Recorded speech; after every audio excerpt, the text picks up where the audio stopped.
नमस्कार दोस्तों, स्वागत है आपका हमारे YouTube channel focus UP PSC पर करंट अफेयर की 1000 प्रश्नों की सीरीज के पार्ट 11 में।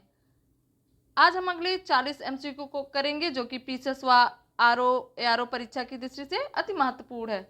दोस्तों, जैसा कि आप जानते हैं, करंट अफेयर के 35 से 40 प्रश्न आयोग पीसीएस परीक्षा में पूछता रहा है, इसलिए हम आपको डेली 40 प्रश्नों का ही अभ्यास करा रहे हैं। चलते हैं अपने पहले प्रश्न पर। कृषि सखी योजना के बारे में निम्नलिखित कथनों पर विचार कीजिए। पहला, यह योजना 2 मई 2025 को महाराष्ट्र राज्य द्वारा शुरू की गई। दूसरा, प्राकृतिक कृषि को बढ़ावा देने के लिए महिलाओं को कृषि सखी के रूप में प्रशिक्षित करना इस योजना का प्रमुख उद्देश्य है। ए, केवल कथन 1 सही है। बी, केवल कथन 2 सही है। सी, दोनों कथन सही हैं। डी, दोनों कथन गलत हैं। तो इसका सही उत्तर है बी, केवल कथन 2 सही है। दोस्तों, पहला कथन यहाँ गलत इसलिए है क्योंकि यह योजना उत्तर प्रदेश सरकार द्वारा शुरू की गई है। अगले प्रश्न पर बढ़ते हैं। प्रश्न नंबर 2, बफर में सफर योजना की शुरुआत किस राज्य सरकार द्वारा की गई है? ए, मध्य प्रदेश। बी, केरल। सी, राजस्थान। डी, उत्तर प्रदेश। तो इसका सही उत्तर है डी, उत्तर प्रदेश। यह एक नई इको टूरिज्म पहल है। अति महत्वपूर्ण प्रश्न है। इस योजना के अंतर्गत दुधवा, पीलीभीत और लखीमपुर खीरी जैसे प्रमुख बाघ अभ्यारण्य बफर जोन में क्रियान्वित किए जा रहे हैं। सोहागी बरवा और करतनिया घाट वन्यजीव अभ्यारण्य भी जैसे इसमें शामिल हैं। अगले प्रश्न पर बढ़ते हैं। प्रश्न नंबर 3, मई 2025 में आर्टिफिशियल इंटेलिजेंस आधारित real time forest alert system का पायलट प्रोजेक्ट लागू करने वाला भारत का पहला राज्य कौन बना है? अति महत्वपूर्ण प्रश्न है। ए, मध्य प्रदेश। बी, उत्तराखंड। सी, उत्तर प्रदेश। डी, तमिलनाडु। तो इसका सही उत्तर है ए, मध्य प्रदेश। दोस्तों, आप सभी के लिए इन प्रश्नों की विस्तृत व्याख्या इस पीडीएफ के अंत में दे दी गई है। यहाँ पर हम केवल प्रश्नों के उत्तर देखेंगे जिससे कम समय में अधिक से अधिक प्रश्नों का अभ्यास कर सकें। इसका पीडीएफ आप हमारे Telegram channel focus UP PSC से प्राप्त कर सकते हैं, जिसका लिंक आपको डिस्क्रिप्शन में दे दिया गया है। अगले प्रश्न पर बढ़ते हैं। प्रश्न नंबर 4, उत्तर प्रदेश का पहला state institute of hotel management कहाँ स्थापित किया जा रहा है? ए, लखनऊ। बी, सहारनपुर। सी, ग्रेटर नोएडा। डी, गोरखपुर। तो इसका सही उत्तर है डी, गोरखपुर। प्रश्न नंबर 5, भारत फॉरकास्ट सिस्टम के बारे में कौन से यसा कथन सही है? पहला, इसका विकास भारतीय उष्णकटिबंधीय मौसम विज्ञान संस्थान पुणे द्वारा किया गया है। दूसरा, इसको पूरी तरह से महिला वैज्ञानिकों की टीम ने विकसित किया है।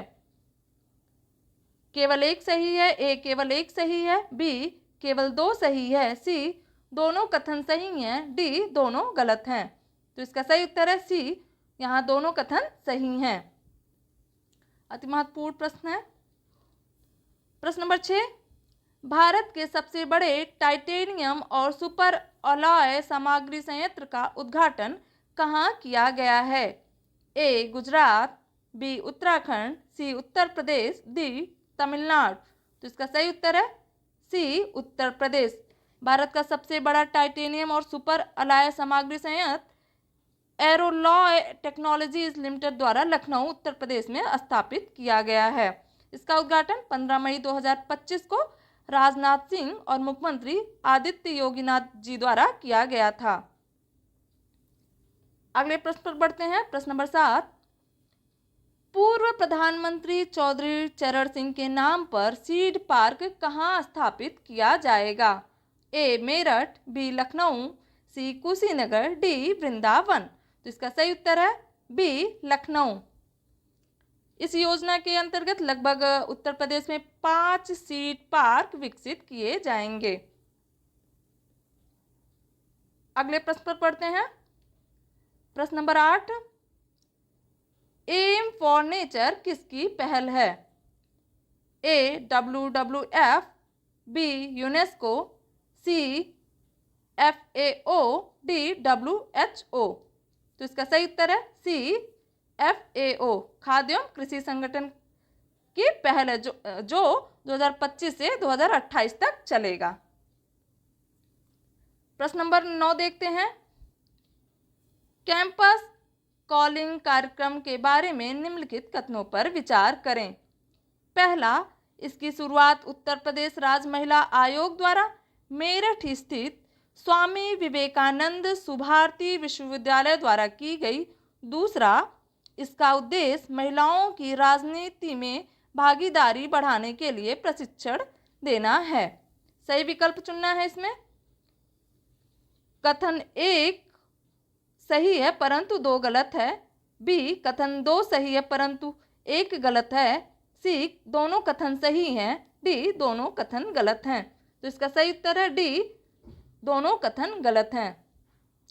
दोस्तों, यहाँ पहले कथन में उत्तर प्रदेश राज्य महिला आयोग की जगह राष्ट्रीय महिला आयोग है और दूसरे कथन में इसका उद्देश्य कॉलेजों और विश्वविद्यालयों में लैंगिक संवेदनशीलता बढ़ाना, यौन उत्पीड़न और साइबर अपराध को रोकना और छात्रों को सशक्त बनाना है ताकि वे एक सुरक्षित और समावेशी वातावरण में शिक्षा प्राप्त कर सकें। यह कार्यक्रम युवा मंथन के सहयोग से चलाया जा रहा है। अगले प्रश्न पर बढ़ते हैं। प्रश्न नंबर 10, ज्ञानपीठ पुरस्कार के संबंध में निम्नलिखित कथनों पर विचार कीजिए। पहला, 58वां ज्ञानपीठ पुरस्कार जगत गुरु राम भद्राचार्य और प्रसिद्ध कवि गीतकार जावेद अख्तर को दिया गया। दूसरा, ज्ञानपीठ पुरस्कार की स्थापना 1961 में की गई थी। तीसरा, पहला ज्ञानपीठ पुरस्कार वर्ष 1965 में मलयालम कवि जी शंकर कुरूप को मिला था। सही विकल्प चुनना है। ए, कथन 1 सही है परंतु 2 और 3 गलत हैं। बी, कथन 1 गलत है परंतु 2 और 3 सही हैं। दोस्तों, इसमें सही विकल्प है सही विकल्प है बी। इसमें जगत गुरु राम भद्राचार्य के साथ ही प्रसिद्ध कवि गीतकार गुलजार को दिया गया है जिनका असली नाम संपूर्ण सिंह है। और दूसरा कथन सही है जो इसकी स्थापना 1961 में ही हुई है। तीसरा कथन भी सही है। दोस्तों, यहाँ हम ध्यान देंगे कि हिंदी भाषा के लिए पहला ज्ञानपीठ पुरस्कार कवि सुमित्रानंद पंत को 1968 में उनकी कविता चितंबरा के लिए दिया गया था। यह पुरस्कार पाने वाले पहले हिंदी लेखक बने। अगले प्रश्न पर चलते हैं। प्रश्न नंबर 11, राष्ट्रीय आयुष मिशन कॉन्क्लेव 2025 का आयोजन कहां पर किया गया? ए, Bharat Mandapam Nai Delhi, B, Expo Mart Greater Noida, C, Rishikesh Uttarakhand, D, Lonavala Maharashtra. तो इसका सही उत्तर है डी, लोनावला महाराष्ट्र। दोस्तों, यहाँ ध्यान देंगे कि राष्ट्रीय आयुष मिशन की शुरुआत 2014 में की गई थी। अगले प्रश्न पर बढ़ते हैं। प्रश्न नंबर 12, 9वां अंतर्राष्ट्रीय समुद्री सुरक्षा सम्मेलन कहाँ आयोजित किया गया था? ए, सिंगापुर, बी, श्रीलंका, सी, भारत, डी, नॉर्वे। तो इसका सही उत्तर है ए, श्रीलंका। यह 7 मई 2000 इसका सही उत्तर है ए, सिंगापुर। सॉरी दोस्तों, यह 7 मई 2025 को सिंगापुर के चांगी प्रदर्शनी केंद्र में अंतर्राष्ट्रीय समुद्री रक्षा प्रदर्शनी इंडेक्स एशिया के साथ आयोजित किया गया था। अगले प्रश्न पर बढ़ते हैं। प्रश्न नंबर 13, 22 मई 2025 को प्रधानमंत्री नरेंद्र मोदी द्वारा 103 अमृत स्टेशनों का उद्घाटन किया गया। निम्नलिखित में से कौन सा कथन सही नहीं है? ए, इसका उद्घाटन कार्यक्रम का आयोजन राजस्थान के बीकानेर में किया गया। बी, उद्घाटन किए गए सभी अमृत स्टेशन केवल उत्तर भारत के राज्यों में स्थित हैं। सी, इन स्टेशनों के विकास पर 1100 करोड़ रुपए से अधिक की लागत आई है। डी, उद्घाटन किए गए अमृत स्टेशनों में कर्नाटक के मुनीराबाद, बागलकोट, गदग, गोकाक रोड, धारवाड़ स्टेशन शामिल है। तो इसका सही उत्तर है बी, जो कि गलत है। या केवल उत्तर भारत में ना होकर के भारत के 18 राज्य और केंद्र शासित प्रदेशों के 86 जिलों में स्थित है, जो कि अति महत्वपूर्ण प्रश्न है। अगले प्रश्न पर बढ़ते हैं। प्रश्न नंबर 14। मई 2025 को मंत्रिपरिषद की 24वीं हिंद महासागर रिम एसोसिएशन बैठक की अध्यक्षता किस देश ने की?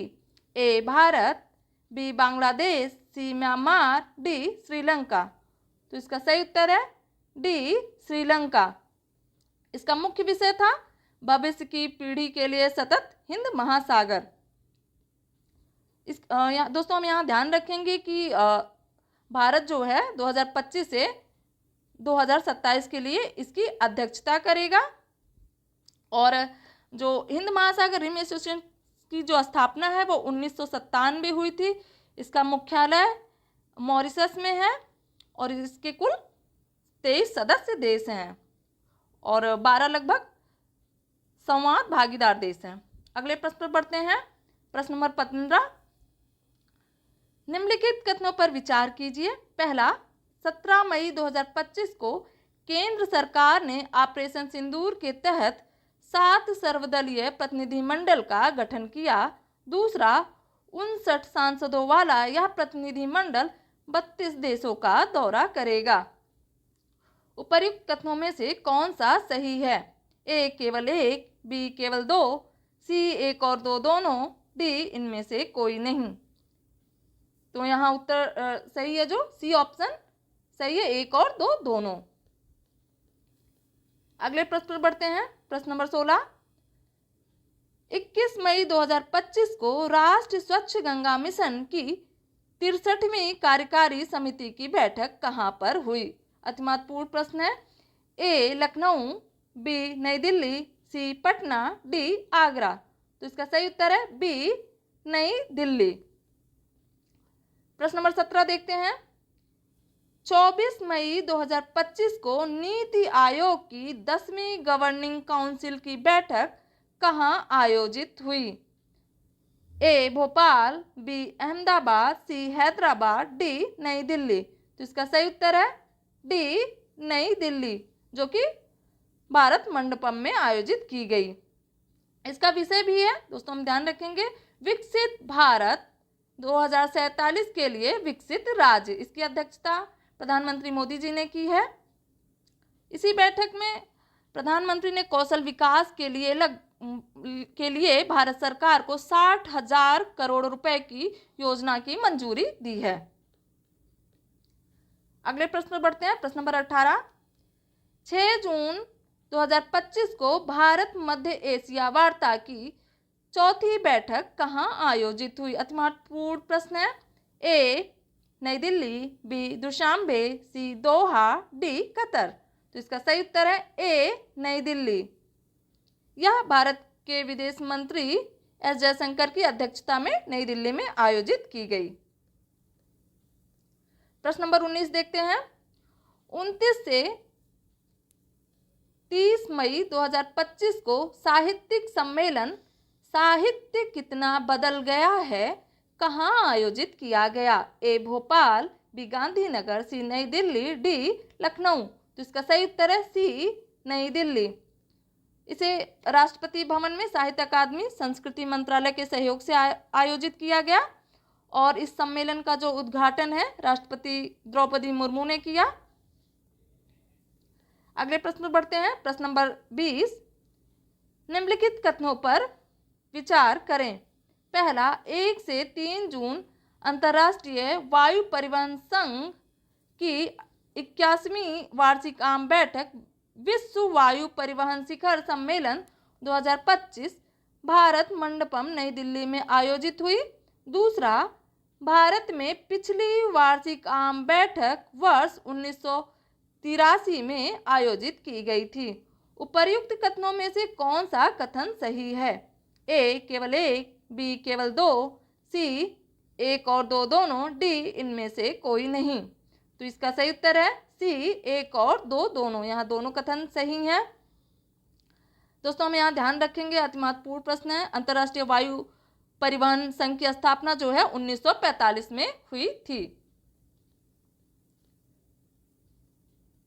इसका जो मुख्यालय है वो कनाडा के मॉन्ट्रियल में स्थित है। अगले प्रश्न पर बढ़ते हैं। प्रश्न नंबर 21, नक्शा कार्यक्रम से संबंधित निम्नलिखित में से कौन सा कथन सही नहीं है? ए नक्शा कार्यक्रम का दूसरा चरण 2 जून 2025 को 5 राष्ट्रीय उत्कृष्ट केंद्रों में शुरू किया गया। बी इस कार्यक्रम का उद्देश्य ग्रामीण क्षेत्रों में संपत्ति के वैज्ञानिक सर्वेक्षण को बढ़ावा देना है। सी पहले चरण में 160 मास्टर ट्रेनर्स को प्रशिक्षण दिया गया था। डी यह कार्यक्रम 157 नगरीय स्थानीय निकायों में लागू किया गया है। तो इसका सही उत्तर है बी, जो कि सही नहीं है। यहाँ हम ध्यान रखेंगे, या इसका उद्देश्य ग्रामीण क्षेत्रों में ना होकर के शहरी क्षेत्रों में भूमि सर्वेक्षण में सुधार लाना है। वह शहरी संपत्ति सर्वेक्षण के लिए आधुनिक भू स्थानिक प्रौद्योगिकी के प्रयोग में अधिकारियों को सशक्त बनाना है। अगले प्रश्न पर बढ़ते हैं। प्रश्न नंबर 22, अंतर्राष्ट्रीय समुद्री रक्षा प्रदर्शनी एशिया 2025 कहाँ आयोजित की गई? दोस्तों इस प्रकार का प्रश्न हम पहले भी देख चुके हैं, जहाँ दो तरह के प्रश्न बन रहे हैं। ये अति महत्वपूर्ण प्रश्न है। ए नई Delhi Bharat, B Colombo Sri Lanka, C Singapore, D Bangkok Thailand. तो इसका सही उत्तर है सी सिंगापुर। प्रश्न नंबर 23, हाल ही में पाकिस्तान की पहली हिंदू महिला आयुक्त कौन बनी? ए अंजलि चौधरी, बी कशिश चौधरी, सी आयशा चौधरी, डी शिखा चौधरी। तो इसका सही उत्तर है बी कशिश चौधरी। अति महत्वपूर्ण प्रश्न है। प्रश्न नंबर 24 देखते हैं। 8 मई 2025 को रोमन कैथोलिक चर्च के नए पाप के रूप में चुने गए रॉबर्ट फ्रांसिस प्रीवोस्ट किस देश के नागरिक हैं? A USA, B France, C Britain, D Bharat. तो इसका सही उत्तर है ए यूएसए। प्रश्न नंबर 25 देखते हैं। ऑपरेशन कागार का संबंध किससे है?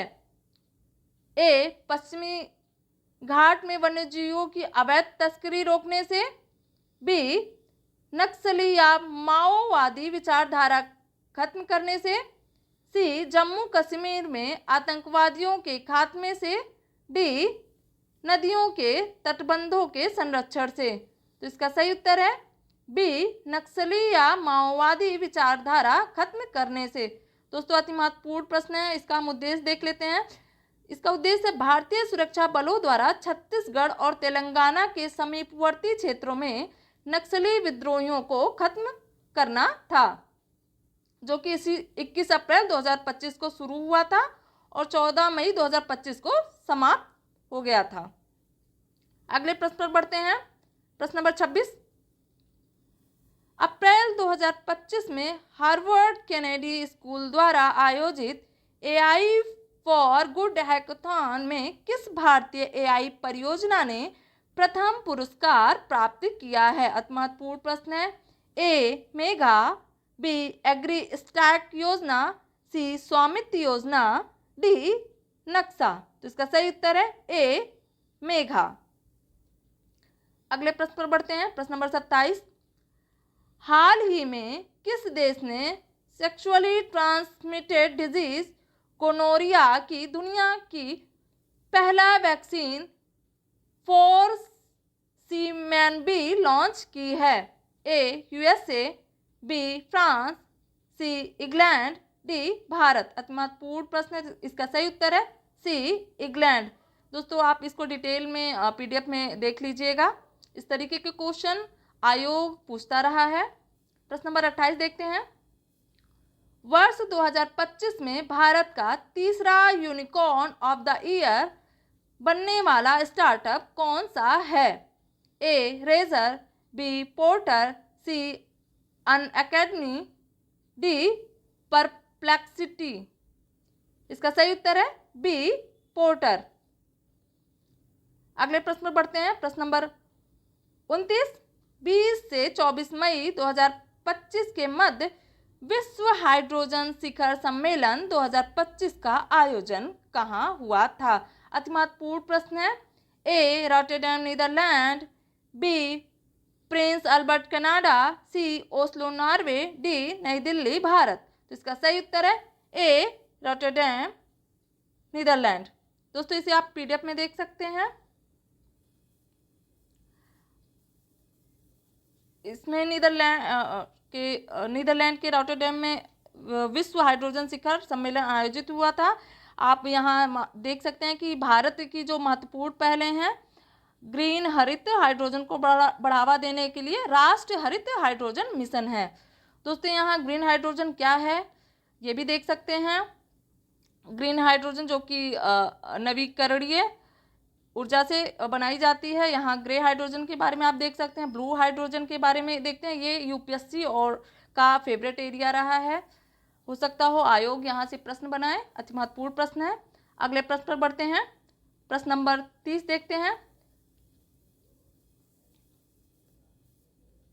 हाल ही में किस देश ने के याला ग्लेशियर को आधिकारिक रूप से मृत घोषित कर दिया गया?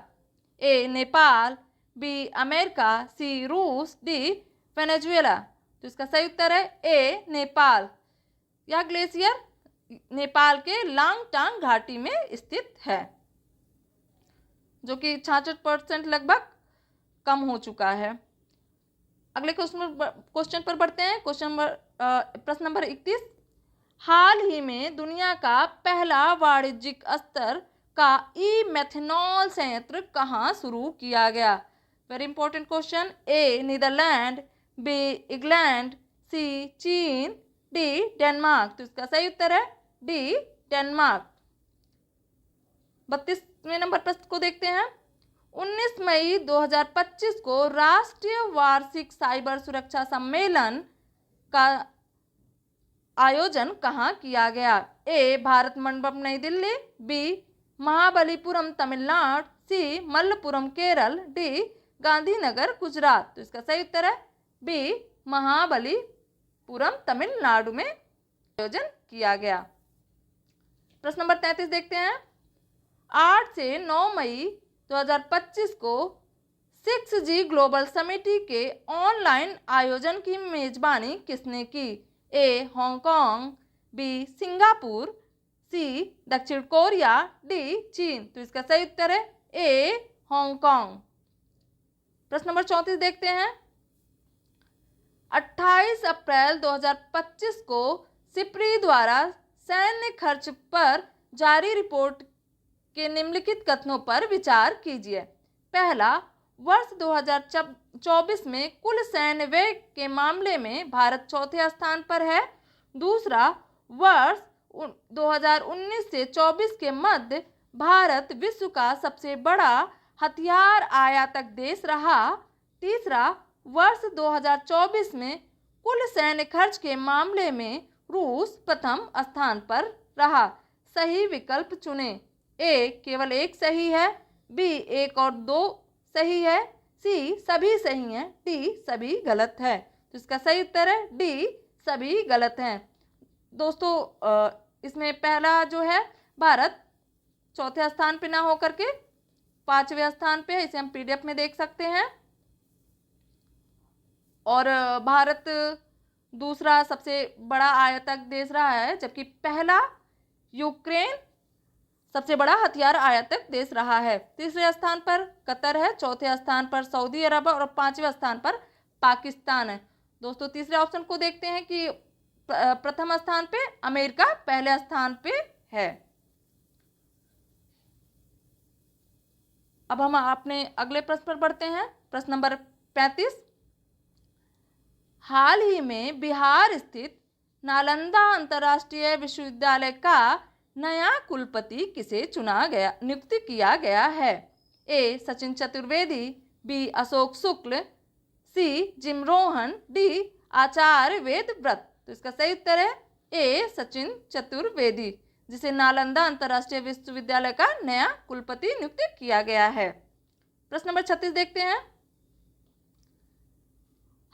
भारत का पहला विदेशी विश्वविद्यालय केंद्रित एडुसिटी कहाँ स्थापित किया जाएगा? ए ग्रेटर नोएडा उत्तर प्रदेश, बी इंदौर मध्य प्रदेश, सी silicon valley Bengaluru, D Navi Mumbai Maharashtra. तो इसका सही उत्तर है डी नवी मुंबई महाराष्ट्र, जिसकी घोषणा वहाँ के मुख्यमंत्री श्री देवेंद्र फडणवीस ने की है। प्रश्न नंबर 37 देखते हैं। उत्तर प्रदेश में पहली डबल डेकर इलेक्ट्रॉनिक बस की शुरुआत कहाँ पर की गई है? ए प्रयागराज, बी गोरखपुर, सी लखनऊ, डी नोएडा। तो इसका सही उत्तर है सी लखनऊ, जिसकी शुरुआत 9 नवंबर 2024 को मुख्यमंत्री आदित्यनाथ जी ने की है। दोस्तों यहाँ हम ध्यान रखेंगे, अति महत्वपूर्ण प्रश्न है। इसमें यात्रा करने वाली महिलाओं का जो टिकट है, टिकट में लगभग 50% की छूट दी जाएगी। प्रश्न नंबर 38 देखते हैं। किस संस्थान ने वित्तीय संस्थानों को म्यूल बैंक खातों का पता लगाने में मदद के लिए म्यूल हंटर एआई लॉन्च किया है? दोस्तों आप कमेंट सेक्शन में बता सकते हैं कि म्यूल बैंक खाता किसे कहते हैं। A State Bank of India, B आर्थिक मामलों का विभाग, C Bharatiya reserve bank, D Economic Council of India. तो इसका सही उत्तर है सी भारतीय रिजर्व बैंक। दोस्तों म्यूल खाते अपराधियों द्वारा धन शोधन के लिए उपयोग किए जाते हैं और अक्सर अनजान व्यक्तियों द्वारा शुल्क के लिए खोले जाते हैं। प्रश्न नंबर 39 देखते हैं। प्रथम एशियाई बौद्ध शिखर सम्मेलन का आयोजन 5 से 6 नवंबर 2025 को कहाँ हुआ? ए नई Delhi Bharat, B Lumbini Nepal, C Tokyo Japan, D Thimphu Bhutan. तो इसका सही उत्तर है ए नई दिल्ली भारत। पूर्ण प्रश्न है। प्रथम एशियाई बौद्ध शिखर सम्मेलन नई दिल्ली में आयोजित की गई। यह भारत सरकार के संस्कृति मंत्रालय द्वारा अंतर्राष्ट्रीय बौद्ध परिसंघ के सहयोग से इसका आयोजन किया गया। इसका विषय था एशिया को मजबूत बनाने में बुद्ध धर्म की भूमिका। दोस्तों अब हम अपने अंतिम प्रश्न पर चलते हैं। प्रश्न नंबर 40। 15 से 16 नवंबर 2025 को आयोजित प्रथम बोडोलैंड महोत्सव के बारे में निम्नलिखित कथनों पर विचार कीजिए। पहला, इसका आयोजन नई दिल्ली में किया गया। दूसरा, इसका विषय था बोडोलैंड हमारी साझा विरासत। तीसरा, इस महोत्सव का उद्घाटन राष्ट्रपति द्रौपदी मुर्मू द्वारा किया गया। सही विकल्प चुनना है। ए केवल एक सही है, बी केवल 1 और 2 सही है, सी केवल 2 और 3 सही है, डी सभी सही है। तो इसका सही उत्तर है ए केवल 1 सही है। दोस्तों यहाँ दूसरा कथन गलत है, क्योंकि इसका विषय है समृद्ध भारत के लिए शांति और सद्भाव। दूसरा, इसका उद्घाटन द्रौपदी मुर्मू ने नहीं किया। इसका उद्घाटन माननीय प्रधानमंत्री नरेंद्र मोदी जी द्वारा किया गया है। दोस्तों आज के वीडियो में हमने 40 अति महत्वपूर्ण प्रश्नों का अभ्यास कर लिया है। अगले वीडियो में हम पुनः इसी श्रृंखला के 40 अति महत्वपूर्ण प्रश्नों को लेकर आएंगे। दोस्तों अगर हमारी ये पहल आपको अच्छी लग रही है तो आप अपने दोस्तों के साथ शेयर कीजिए, वीडियो को लाइक कीजिए, चैनल को सब्सक्राइब कीजिए और कमेंट सेक्शन में आप बता सकते हैं कि आपको हमारा वीडियो कैसा लगा। धन्यवाद। पढ़ते रहिए, सिलेक्शन लेके रहिए।